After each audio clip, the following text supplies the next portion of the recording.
सेवा में प्रमुख सिंचाई एवं जल संसाधन विभाग हरियाणा। मेरा नाम सुधीर है और मैं पेशे से एक किसान हूँ। मैं हरियाणा के महेंद्रगढ़ जिले के बुढ़िन गांव का निवासी हूँ।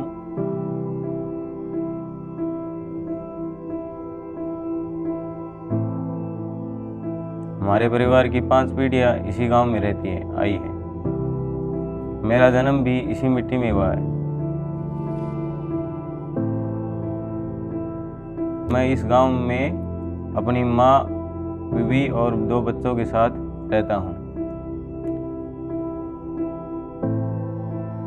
हरियाणा बॉर्डर पर स्थित हमारा गांव, यह गांव अरावली पहाड़ और जंगलों के बीच बसता है।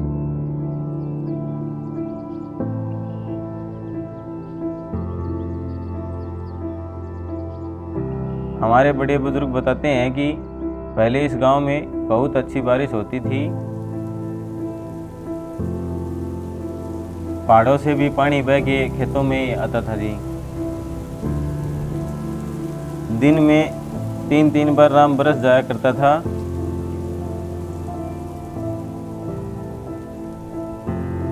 लेकिन अब ऐसा नहीं है। अब तो हमारा गांव पानी के लिए तरस रहा है।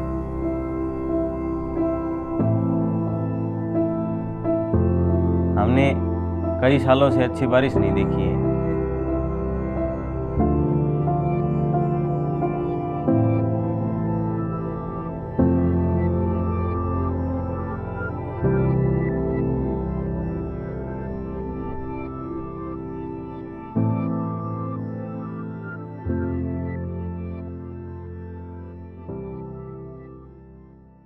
मेरे पिताजी भी किसान थे।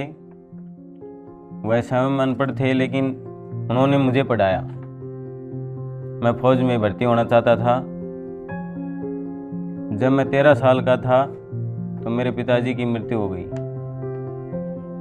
9 भाई बहनों में सबसे बड़ा होने के कारण सारी जिम्मेवारी मुझ पर आ गई। 8वीं के बाद मैंने पढ़ाई छोड़ दी। मैंने घर का सारा काम संभाल लिया ताकि मेरे छोटे भाई बहन पढ़ सकें। मैं खेती में लग गया। मेरे पिताजी अपने पीछे 2.5 एकड़ जमीन, 20 बकरियां और एक कुआं छोड़कर गए थे। उस कुएं का पानी खेती और पशुपालन के काम में काफी होता था, लेकिन समय के साथ साथ वह कुआं भी सूख गया। ये 2006 की बात है। उसके बाद तो पानी की समस्या और गहरी हो गई।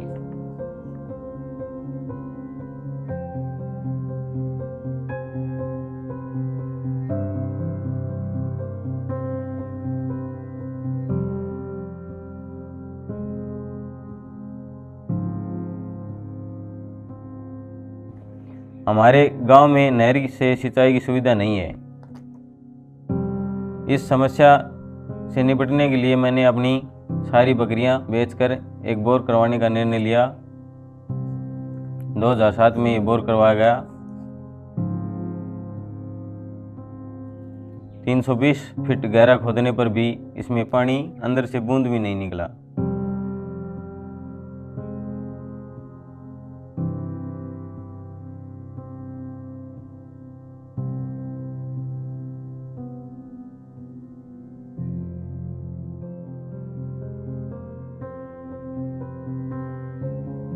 फिर पानी नहीं मिलने पर 2007 में ही एक और बोर करवाया, जिसके लिए 3.5 लाख रुपए कर्ज लिया। उसको 40 फीट और खोदने पर पानी निकल आया।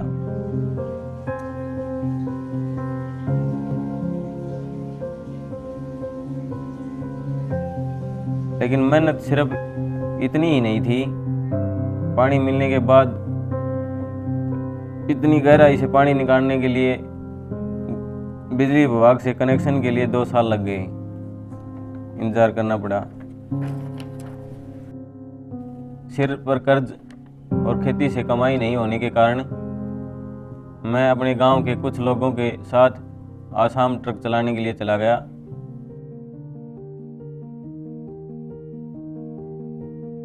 1 साल बाद मैं वापस गांव में आ गया।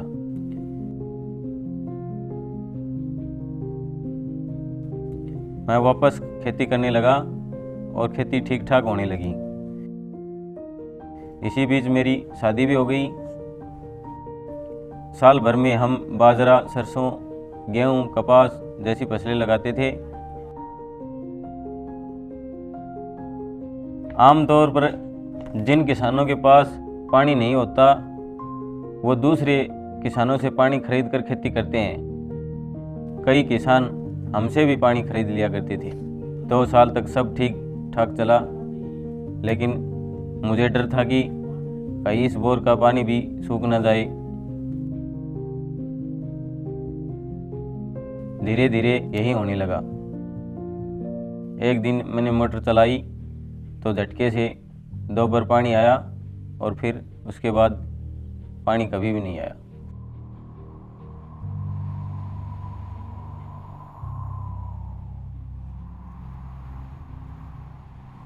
इस बोर में मैंने अपने सभी संसाधन लगा दिए थे और एक नया बोर कराने के लिए फिर से बिजली का कनेक्शन पाना भी मुश्किल था।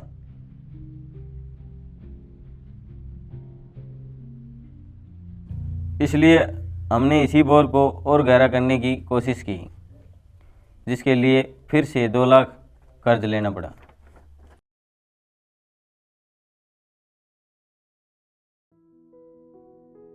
पानी मिलने की उम्मीद में हमने पहले 5 फीट, फिर 10 फीट, फिर 100 फीट और ऐसे खोदते हुए 1100 फीट गहरा पहुंच गए, लेकिन एक खेड़ी भरने लायक पानी भी नहीं मिला।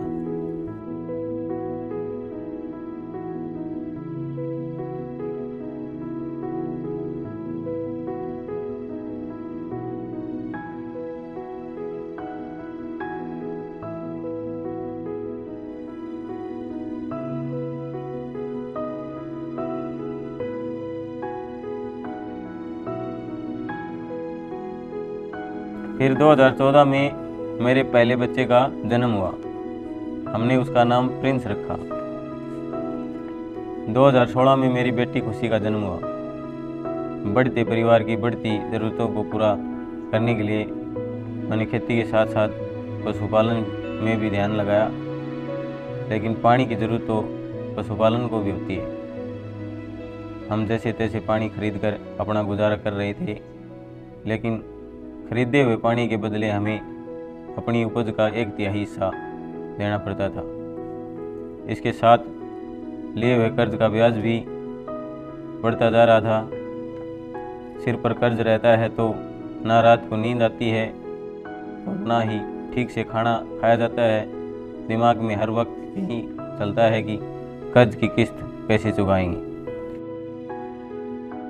समय पर किस्त ना चुकाने पर ब्याज भी बढ़ता है और जो बदनामी होती है वो भी। इस गांव में मेरे जैसे कई किसान पानी की समस्या के कारण कर्ज तले दबे हुए हैं। कर्ज चुकाते हुए किसान अपनी ज़मीन गंवा देते हैं और कुछ अपनी जान।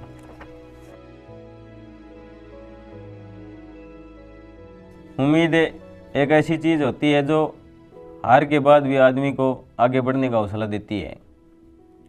हालांकि मैंने सोच लिया था कि बोर नहीं करवाऊंगा, लेकिन जब भी ये सोचता था कि पानी मिलने पर जीवन कैसे बेहतर हो सकता है, खेती अच्छी हो सकती है और पशुपालन भी बढ़िया तरीके से हो सकता है, तो मन ही मन में ये उम्मीद जाग जाती थी। मैं तो पहले ही कर्ज में डूबा था, लेकिन मेरे भाई ने सहारा दिया। भाई की मदद से फिर 2019 में 2.5 लाख रुपए कर्ज लेकर हमने 1100 फुट एक और बोर करवाया।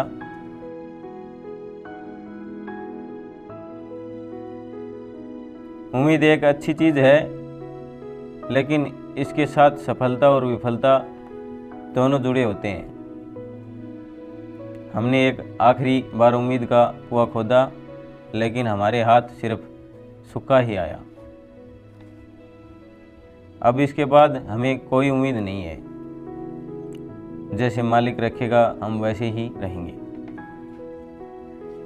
1/3 हिस्सा देकर भी पानी तो मिल ही जाता है, वरना ये ज़मीन भी सूखी रहती। किसान दिन भर खेत में कड़ी मेहनत करता है, कई बार रात रात जगकर आवारा पशुओं से खेती की रखवाली करता है। चाहे दिन में लू हो, रात की आंधी हो, वो सब का सामना करता है। जिस पर भी अगर पानी की समस्या हो तो वो क्या करे। मेरे जैसे किसानों की ओर से मैं सरकार से अपील करता हूँ कि हमारे गांव में एक नहर की सुविधा दी जाए और सभी किसानों को जल संरक्षण के बारे में जागरूक किया जाए, ताकि खेती बस एक घाटे का सौदा बनकर ना रह जाए।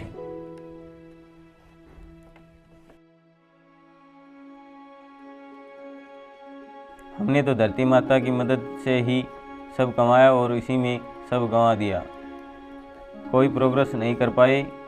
लेकिन मैं चाहता हूं कि मेरे बच्चे अच्छी शिक्षा पाकर आगे बढ़ें, और मैं भी चाहता हूं कि अपने बच्चों के लिए कुछ छोड़ कर जाऊं।